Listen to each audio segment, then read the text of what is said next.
सभी मित्रों को मेरा नमस्कार। स्वागत है आपका अपना चैनल आरपीएससी लोकेश में। चलिए वीडियो को स्टार्ट करते हैं। था मौर्य राजवंश ने 137 साल तक भारत पर राज किया। इसकी स्थापना का श्रेय चंद्रगुप्त मौर्य और उसके मंत्री कौटिल्य को दिया जाता है। यह साम्राज्य पूर्व में मगध राज्य में गंगा नदी के मैदानों से शुरू हुआ, जहां आज के बिहार और बंगाल स्थित है। इसकी राजधानी पाटलिपुत्र थी, जिसे आज पटना के नाम से जाना जाता है। चंद्रगुप्त मौर्य ने 322 ईसा पूर्व में इस साम्राज्य की स्थापना की और तेजी से पश्चिम की तरफ अपने साम्राज्य का विस्तार किया। उसने कई छोटे छोटे क्षेत्रीय राज्यों के आपसी मतभेदों का फायदा उठाया, जो सिकंदर के आक्रमण के बाद पैदा हो गए थे। 316 ईसा पूर्व तक मौर्य वंश ने पूरे उत्तर पश्चिमी भारत पर अधिकार जमा लिया था और आगे चलकर चक्रवर्ती सम्राट अशोक के राज्य में मौर्य वंश का वृहद स्तर पर विस्तार हुआ। सम्राट अशोक के कारण ही मौर्य साम्राज्य सबसे महान एवं शक्तिशाली बनकर विश्व भर में प्रसिद्ध हुआ। मौर्य वंश में चंद्रगुप्त मौर्य, बिंदुसार, अशोक, कुणाल, दशरथ, संप्रति, शालीसुख, देववर्मन, शतधन्वन और बृहद्रथ नाम के महान राजा हुए। चंद्रगुप्त मौर्य और मौर्यों का मूल 325 ईसा पूर्व में उत्तर पश्चिमी भारत पर सिकंदर का शासन था।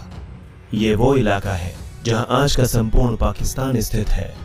जब सिकंदर पंजाब पर चढ़ाई कर रहा था, तो एक ब्राह्मण जिसका नाम चाणक्य था, मगध को साम्राज्य विस्तार के लिए प्रोत्साहित करने आया।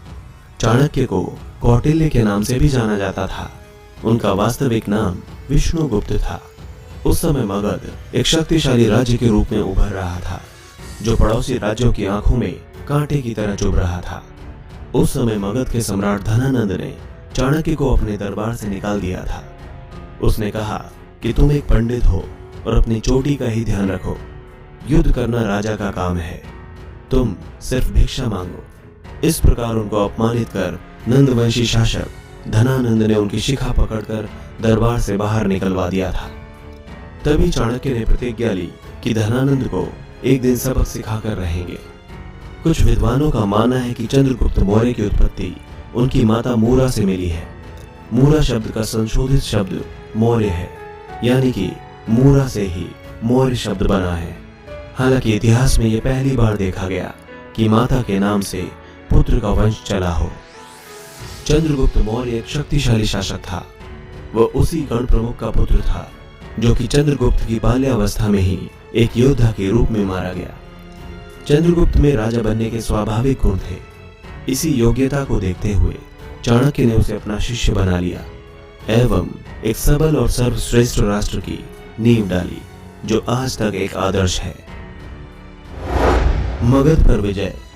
इसके बाद चाणक्य ने भारत भर में जासूसों का एक जाल सा बिछा दिया, जिससे राजा के खिलाफ गद्दारी इत्यादि की गुप्त सूचना एकत्र की जा सके। उस समय यह एक अभूतपूर्व कदम था। पूरे राज्य में गुप्तचरों का जाल बिछाने के बाद उसने चंद्रगुप्त को यूनानी आक्रमणकारियों को मार भगाने के लिए तैयार किया। इस कार्य में उसे गुप्तचरों के विस्तृत जाल से बहुत मदद मिली। मगध के आक्रमण में चाणक्य ने मगध में गृह युद्ध को उकसाया। उसके गुप्तचरों ने नंद के अधिकारियों को रिश्वत देकर उन्हें अपने पक्ष में कर लिया। इसके बाद नंद ने अपना पद छोड़ दिया और चाणक्य को विजय श्री प्राप्त हुई।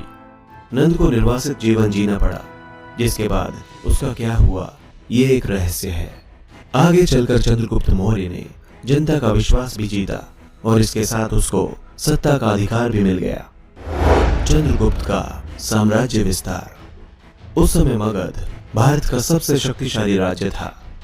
मगध पर कब्जा होने के बाद चंद्रगुप्त सत्ता के केंद्र पर काबिज हो चुका था। चंद्रगुप्त ने पश्चिमी तथा दक्षिणी भारत पर विजय अभियान आरंभ कर दिया। इसकी जानकारी अप्रत्यक्ष साक्ष्यों से मिलती है। रुद्रदामन के जूनागढ़ शिलालेख में लिखा है कि सिंचाई के लिए सुदर्शन झील पर एक बांध पुष्यगुप्त द्वारा बनाया गया था। पुष्यगुप्त उस समय अशोक का प्रांतीय राज्यपाल था। उत्तर पश्चिमी भारत को यूनानी शासक से मुक्ति दिलाने के बाद उसका ध्यान दक्षिण की तरफ गया। चंद्रगुप्त ने सिकंदर के सेनापति सेल्यूकस को 305 ईसा पूर्व के आसपास हराया था। ग्रीक विवरण पर इस विजय का उल्लेख नहीं है, पर इतना कहा जाता है कि चंद्रगुप्त और सेल्यूकस के बीच एक संधि हुई थी, जिसके अनुसार सेल्यूकस ने कंधार, काबुल, हेरात और बलूचिस्तान के प्रदेश चंद्रगुप्त को दे दिए थे। इसके साथ ही चंद्रगुप्त ने 500 हाथी भेंट किए थे।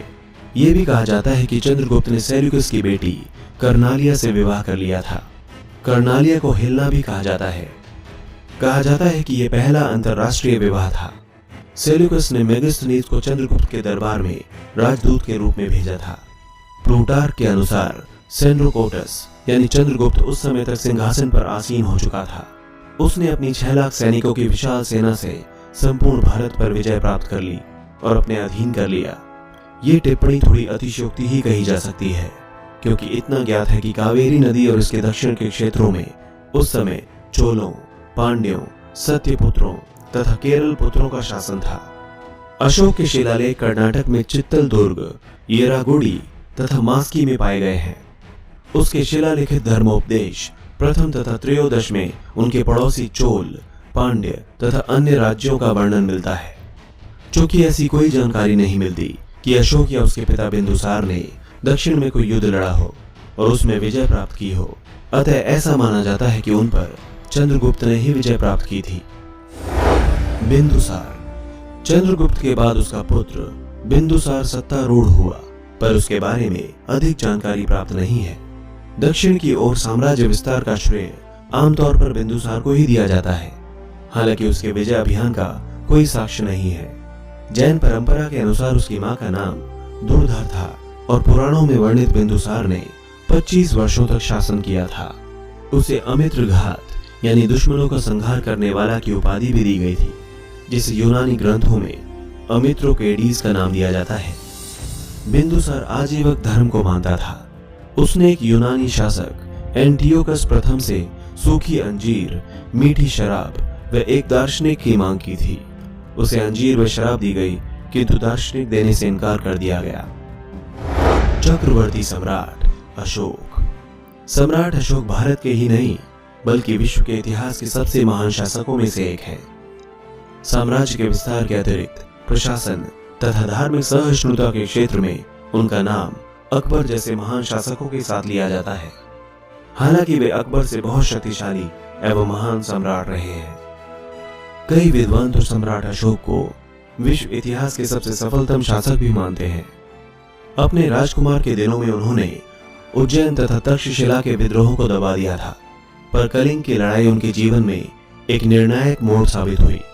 उनका मन युद्ध में नरसंहार से ग्लानि से भर गया। उन्होंने बौद्ध धर्म अपना लिया तथा उसके प्रचार के लिए बहुत कार्य किए। सम्राट अशोक को बौद्ध धर्म में उपगुप्त ने दीक्षित किया था। उन्होंने देवानाम प्रिय और प्रियदर्शी जैसी उपाधि धारण की। सम्राट अशोक के शिलालेख तथा शिलाओं पर उत्कीर्ण उपदेश भारतीय उपमहाद्वीप में जगह जगह पाए गए हैं। उसने धर्म का प्रचार करने के लिए विदेशों में भी अपने प्रचारक भेजे। जिन जिन देशों में प्रचारक भेजे गए उनमें सीरिया तथा पश्चिमी एशिया का एंटियोकस थियोस, मिस्र का टॉलमी फिलाडेलस, मकदूनिया का एंटीगोनस गोनातस, साइरीन का मेगास तथा एपायरस का अलेक्जेंडर शामिल थे। अपने पुत्र महेंद्र और एक बेटी को उन्होंने राजधानी पाटलिपुत्र से श्रीलंका जल मार्ग से रवाना किया। पटना यानी पाटलिपुत्र के ऐतिहासिक महेंद्र घाट का नाम उसी महेंद्र के नाम पर रखा गया है। युद्ध से मन ऊब जाने के बाद भी सम्राट अशोक ने एक बड़ी सेना को बनाए रखा था। ऐसा विदेशी आक्रमण से अपने साम्राज्य को बचाने के लिए आवश्यक था। दोस्तों, अगले भाग में हम मौर्य साम्राज्य के कुछ महत्वपूर्ण पहलुओं पर बात करेंगे, जैसे प्रशासन, आर्थिक स्थिति, धार्मिक स्थिति, सैन्य व्यवस्था और मौर्य साम्राज्य का पतन। तो इन सभी पहलुओं को जानने के लिए